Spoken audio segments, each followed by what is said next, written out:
Terbanyak witir 11 rakaat. Ladom na puboy sa masjid, heboh na tamah rumah le Rasulullah.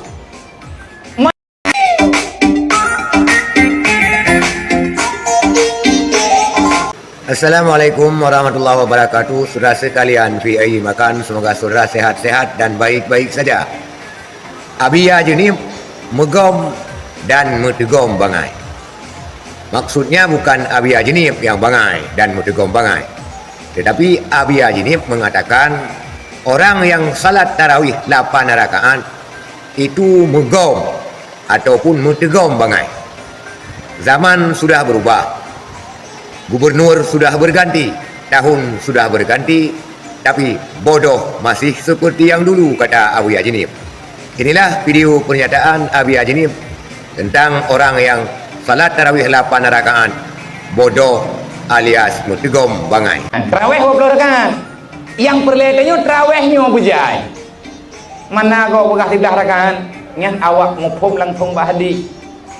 Awak buat langsung pada Rasulullah yang pegah tarawih 13 rakaat. Rakaat witir ji tarawih mentai. Mankah ana orang pegah nyankan lemugom, mundugom. Ambangai ana gede-gede. Nanggro kara kiamat pun kado 25 gubernur kam gantau aja mentarget heuh bangai.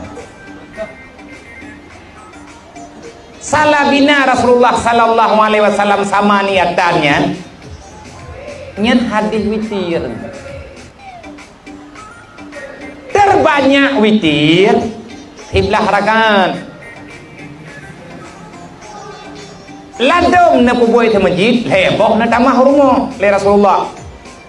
Menyatakan referensi hadis yang kubebut, takalan tafsir hadis yang sebenarnya. Bah masalah rakaatnya hana yang pegang rakaat tarawih. Paduk si tarawih yang sebut doji. Sayyidina Umar cok keputusan 20. Karena alasan tertentu. Abi Yajinib pada sebuah ceramahnya ataupun pengajian kedai kopi mengatakan bahwa orang yang salat tarawih 8 rakaat adalah orang-orang yang masih bodoh seperti dulu. Dan orang tersebut katanya belajar langsung kepada Rasulullah. Orang-orang yang belajar langsung kepada Rasulullah itu tarawihnya 8, kata Abi Yajinib. Padahal apabila ditelusuri daripada hadis-hadis, salat tarawih itu 20 rakaat. Di mana-mana orang mengerjakan 20 rakaat. Sayyidina Umar 20 rakaat.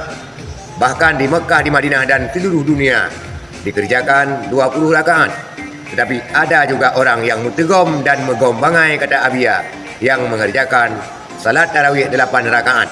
Padahal hadis tersebut bukanlah hadis tarawih, tetapi melainkan hadis witir, kata Abi Yajinib. Itulah saudara sekalian. Semoga bermanfaat. Terima kasih. Assalamualaikum warahmatullahi wabarakatuh.